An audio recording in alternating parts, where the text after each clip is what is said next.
To the point, यहाँ पर तो हमारे पास 3 पॉइंट दे रखे हैं और ये जो पॉइंट है ना वो ट्राइंगल के पॉइंट है। ये पॉइंट किसके हैं? ट्राइंगल के पॉइंट है। मान लो ये ए है, ये बी है और ये सी है। ए का वैल्यू दे रखा है 3 2, ए का दे रखा है माइनस का 2 एंड माइनस का 3 और एक दे रखा है आपके 2 एंड 3।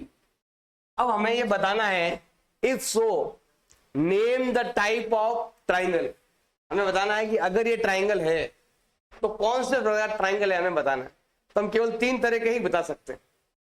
एक तो हो जाएगा आपके आइसोस्केलेस और एक हो जाएगा आपके इक्विलेटर।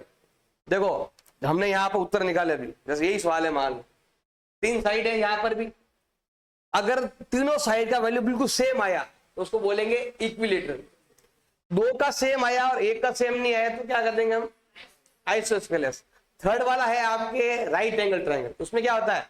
वो h का square equal to P square plus B square. मतलब हम क्या करेंगे? इसका भी स्क्वायर करेंगे, उसका भी स्क्वायर करेंगे, दोनों को ऐड करेंगे तो इसके स्क्वायर के बराबर हो गया, तो वो हो जाएगा आपके राइट एंगल ट्राइंगल। 3 तरह के ट्राइंगल ही बता, बाकी वाला ट्राइंगल तो मैं नहीं बता सकते नाम। हम क्या करते हैं यहाँ पर? देखो ट्राई करते हैं, देखो डिस्टेंस फाइंड करने का। मतलब पहले हम फाइंड करेंगे कि ये डिस्टेंस कितना है, फिर ये डिस्टेंस कितना है और फिर ये डिस्टेंस कितना है। तीनों डिस्टेंस हम फाइंड करेंगे और डिस्टेंस फाइंड करने का जो फॉर्मूला है वो ये है, x2 माइनस x1 का whole square plus y2 minus y1 का होल स्क्वायर। पहले हम फाइंड करेंगे कि ये डिस्टेंस कितना है, इसको हम बोलते हैं ए बी साइड। यहां लगाओ रूट। अब देखो इसको हम ए मान लेते हैं, ये रहा ए, ये है बी और ये रहा सी। वहां लिख दिया मैंने। ए बी के बारे में बात कर रहे हैं, इन दोनों के बारे में ही बात करना है। आगे वाले में से आगे वाला हमें क्या करना है? माइनस करना है। ऊपर लगा देंगे स्क्वायर प्लस पीछे वाले में से पीछे वाला माइनस करना है। क्या आ जाएगा? Whole square. Minus minus 3 plus 2 5 square और यहां पर भी प्लस हो जाएगा 5 स्क्वायर। 5 से क्या आएगा बताओ? 5√2 भी लिख सकते हैं, इसको ऐसे भी कर सकते हैं हम। क्या लिखोगे? 5 का स्क्वायर 25, 5 का स्क्वायर 25, दोनों को ऐड करो तो 50। 50 का मतलब होता है 2 इंटू 50, 2 इंटू 25, ये होता है ना मतलब। तो इसका 25 मतलब क्या होता है?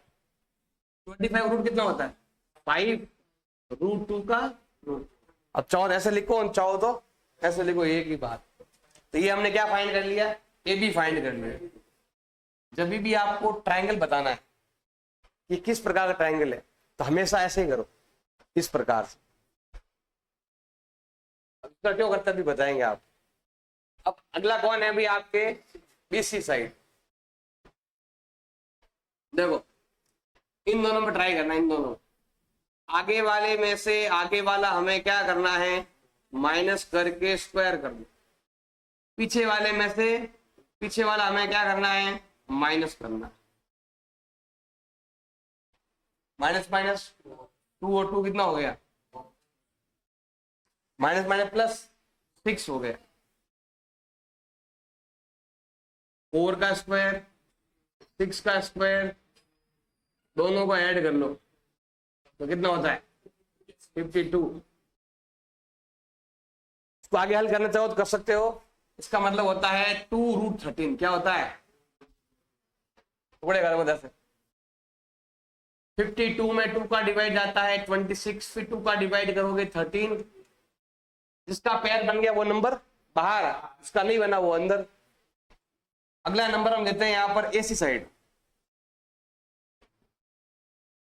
एसी देखो यहाँ पर इन दोनों को लेते हैं। आगे वाले में से आगे वाला माइनस करना है और पीछे वाले में से पीछे वाला माइनस करना है। तो क्या होगा? 1 का स्क्वायर प्लस 1 का स्क्वायर, तो क्या हो जाएगा? 1 प्लस 1 कितना हो गया?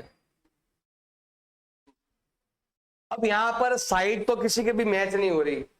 इसका वैल्यू अलग आया, इसका वैल्यू अलग है, इसका वैल्यू तीनों का अलग अलग वैल्यू है, तो ना तो ये आपके आइसोस्केलेस है ना आपके इक्विलेटर है। अब लास्ट पॉइंट बचा है राइट एंगल ट्रायंगल का।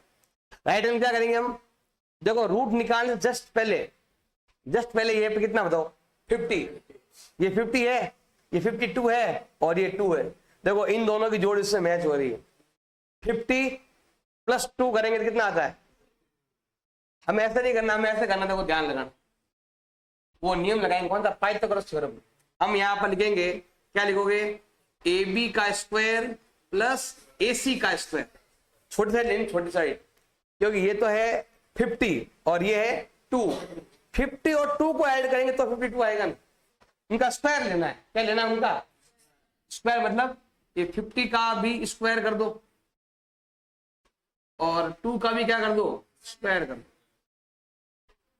स्क्वायर, अब देखो इनका स्क्वायर हटाएंगे कितना आएगा, तो स्क्वायर गया, रूट गया, 50 + 2 कितना हो गया, ये हो गया किसका, AB स्क्वायर और AC स्क्वायर हुआ है। अब हम क्या करते हैं, यहां पर ये लेते हैं BC स्क्वायर लो, यहां पर करेंगे हम 52 का होल स्क्वायर, स्क्वायर गया तो रूट गया, कितना आया, इन दोनों की टोटल ये, इस अकेले की टोटल ये। तो आप यहां पर क्या लिखने वाले हैं, आप क्या लिखोगे, इन दोनों का सम इसके इक्वल है, क्या लिखोगे, AB का स्क्वायर प्लस AC का स्क्वायर इक्वल टू आ रहा है BC का स्क्वायर। इसका मतलब ये क्या हो गया, इसका मतलब ये राइट ट्रायंगल, इसका मतलब क्या है। और आपसे एग्जाम पूछ रहे कि बताओ 90 डिग्री वाला कौन कौन सा है, A वाला 90 है, B वाला 90 है, C वाला 90। तो देखो यहाँ पर क्या लिखा हो, ध्यान देना, इन दोनों का स्क्वायर किसके बराबर है, इसके बराबर है। इसका मतलब ये क्या है, हाइपोटेन्यूज है। ये क्या है, ये आपका हाइपोटेन्यूज है, और हाइपोटेन्यूज के सामने वाला जो एंगल होता है वो कितना डिग्री होता है, इसका मतलब A क्या है, 90 का। वो यहां तक बना नहीं, लेकिन आप जब बनाओगे ना ग्राफ के अंदर तो वो 90 का ही बनेगा। ये तीनों पॉइंट जब आप जमाओगे ना, फिर इन तीनों को मिलाओगे, अगर यही तीनों पॉइंट आप ग्राफ में लिखकर तीनों आपस में मिलाओगे तो राइट एंगल ट्रायंगल बनेगा। और जो एंगल A जो है ना यहाँ पर 90 डिग्री होगा, इस प्रकार का ही बनेगा डायग्राम ऑटोमेटिकली। जब भी ये ध्यान रखना, इन दोनों का स्क्वायर इसके बराबर हो तो वो होता है हमेशा राइट एंगल ट्रायंगल।